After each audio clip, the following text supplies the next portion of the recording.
BBC news আন্তর্জাতিক সংবাদে আপনাকে স্বাগতম। শুরুতেই সংবাদ শিরোনাম, এরপর বিস্তারিত। মার্কিন অবরোধ যুদ্ধাপরাধের শামিল, ইরানের পররাষ্ট্র মন্ত্রণালয়। ইরানে আন্তর্জাতিক বিমান চলাচল শুরু কবে থেকে জানা গেল। ইসরায়েল বিজয় ছিনিয়ে আনতে জানে ট্রাম্প। লেবাননে অভিযানের নামে ইসরায়েল সাইকোপ্যাথিক হামলা চালাচ্ছে। আপনি যদি মুসলিমদের পাশে থাকতে চান তাহলে ভিডিওতে লাইক করে চ্যানেলটি অবশ্যই সাবস্ক্রাইব করে দিবেন এবং কমেন্টে জানিয়ে দিবেন আপনার মূল্যবান মতামত।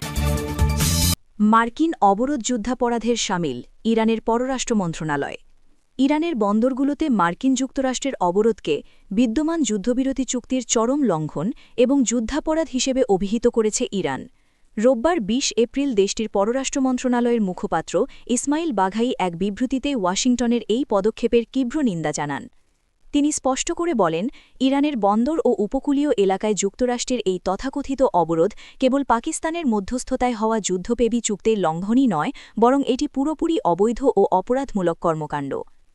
সামাজিক যোগাযোগ মাধ্যম এক্সে দেওয়া এক পোস্টে বাঘাই উল্লেখ করেন, এই অবরোধ জাতিসংঘ সনদের পরিপন্থী এবং এটি একটি স্পষ্ট আগ্রাসন। তার মতে, যুক্তরাষ্ট্র আন্তর্জাতিক আইন লঙ্ঘন করে ইরানের ওপর যে বিধিনিষেধ চাপিয়ে দিচ্ছে তা কোনোভাবেই গ্রহণযোগ্য নয়।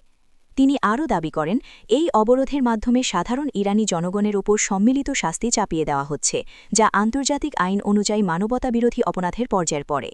আপনি যদি মুসলিমদের পাশে থাকতে চান তাহলে ভিডিওতে লাইক করে চ্যানেলটি অবশ্যই সাবস্ক্রাইব করে দিবেন এবং কমেন্টে জানিয়ে দিবেন আপনার মূল্যবান মতামত। ইরান ও যুক্তরাষ্ট্রের মধ্যে বহুল প্রতীক্ষিত দ্বিতীয় দফার শান্তি আলোচনা সামনে রেখে পাকিস্তানের রাজধানী ইসলামাবাদে সাজ রব পড়ে গেছে। সংশ্লিষ্ট সূত্রের বরাতে জানা গেছে, আলোচনার উদ্দেশ্যে আজ রোববার ১৯ এপ্রিল ওয়াশিংটনের একটি দল ইসলামাবাদে পৌঁছেছে। আগামী সপ্তাহে এই দুই চিরপ্রতিদ্বন্দ্বী দেশের প্রতিনিধিদের মধ্যে সংলাপ অনুষ্ঠিত হওয়ার কথা রয়েছে। যদিও পাকিস্তান, ইরান বা মার্কিন প্রশাসনের পক্ষ থেকে আনুষ্ঠানিকভাবে এই আলোচনার সময়সূচি এখনও প্রকাশ করা হয়নি। বিদেশের উচ্চ পর্যায়ে প্রতিনিধিদের আগমনে ফেডারাল রাজধানীর নিরাপত্তা ব্যবস্থা নজিরবিহীনভাবে জোরদার করা হয়েছে। ইসলামাবাদ পুলিশ এক বিবৃতিতে জানিয়েছে, পরবর্তী নির্দেশ না দেওয়া পর্যন্ত শহরের রেড জোন এবং বর্ধিত রেড জোন এলাকায় সব ধরনের যান চলাচল সম্পূর্ণ বন্ধ থাকবে। যাতায়াতের জন্য নাগরিকদের বিকল্প পথ ব্যবহারের পরামর্শ দেওয়া হয়েছে। একই সঙ্গে ইসলামাবাদ ও রাওয়ালপিন্ডির জেলা প্রশাসন দুই শহরের সব ধরনের গণপরিবহন ও পণ্যবাহী যান চলাচল স্থগিত ঘোষণা করেছে। কোনো সুনির্দিষ্ট কারণ না দর্শিয়ে জেলা প্রশাসকরা এই নির্দেশ জারি করেছেন এবং নাগরিকদের নিরাপত্তা বাহিনীর সঙ্গে সহযোগিতার আহ্বান। আপনি যদি মুসলিমদের পাশে থাকতে চান তাহলে ভিডিওতে লাইক করে চ্যানেলটি অবশ্যই সাবস্ক্রাইব করে দিবেন এবং কমেন্টে জানিয়ে দিবেন আপনার মূল্যবান মতামত। ইসরায়েল বিজয় ছিনিয়ে আনতে জানে ট্রাম্প। ইরানের সর্বোচ্চ নেতা মুজতাবা আলী খামেনি সতর্ক করে বলেছেন, যুক্তরাষ্ট্র ও ইসরায়েলকে হরমুজ প্রণালীতে নতুন তিক্ত এক পরাজয় উপহার দিতে প্রস্তুত তার নৌবাহিনী।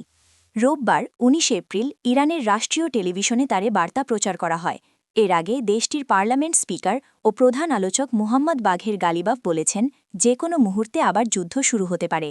ইরানের সর্বোচ্চ এই দুই নেতার থেকে বক্তব্য আসার ঠিক আগেই ইসরায়েলকে প্রশংসায় ভাসিয়েছিলেন ডোনাল্ড ট্রাম্প। মার্কিন প্রেসিডেন্ট আশাবাদী, খুব দ্রুতই এই সংকট কেটে যাবে। তবে এখনও যদিও আলোচনায় কোনো অগ্রগতি দেখা যায়নি। এদিকে ইসরায়েলি গণমাধ্যম সামরিক ও রাজনৈতিক সূত্রের বারাত দিয়ে জানিয়েছে, সম্ভাব্য যুদ্ধবিরতি ভেঙে পড়ার আশঙ্কায় দেশটির সেনাবাহিনীকে সর্বোচ্চ সতর্ক অবস্থায় রাখা হয়েছে। আপনি যদি মুসলিমদের পাশে থাকতে চান তাহলে ভিডিওতে লাইক করে চ্যানেলটি অবশ্যই সাবস্ক্রাইব করে দিবেন এবং কমেন্টে জানিয়ে দিবেন আপনার মূল্যবান মতামত। লেবাননে অভিযানের নামে ইসরায়েল সাইকোপ্যাথিক হামলা চালাচ্ছে।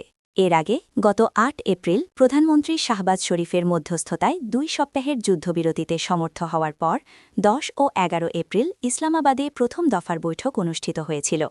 গত ২৮ ফেব্রুয়ারি ইসরায়েল ও যুক্তরাষ্ট্রের যৌথ হামলার পর শুরু হওয়া এই যুদ্ধ মধ্যপ্রাচ্যে ব্যাপক অস্থিরতা তৈরি করে। এরপর সেনাপ্রধান ফিল্ড মার্শাল আসিম মুনিরের তেহরান সফরের মধ্য দিয়ে পাকিস্তান কূটনৈতিক তৎপরতা চালিয়ে যাচ্ছে। ইরানি পার্লামেন্টের স্পিকার মোহাম্মদ বাঘের গালিবাফ এক টেলিভিশন ভাষণে জানিয়েছেন, ওয়াশিংটনের সাথে আলোচনায় কিছুটা অগ্রগতি হয়েছে, তবে এখনও অনেক মৌলিক বিষয়ে বড় ধরনের দূরত্ব রয়ে গেছে। অন্যদিকে মার্কিন প্রেসিডেন্ট ডোনাল্ড ট্রাম্প জানিয়েছেন যে ইরানের সঙ্গে বর্তমানে খুবই ফলপ্রসূ কথাবার্তা চলছে, তবে তিনি তেহরানকে কোনো ধরনের ব্ল্যাকমেইল করার চেষ্টা থেকে বিরত থাকতে সতর্ক করেছেন। দ্বিতীয় দফার এই আলোচনার মাধ্যমে সংঘাতের একটি স্থায়ী সমাধানের পথ খুঁজছেন বিশ্বনেতারা।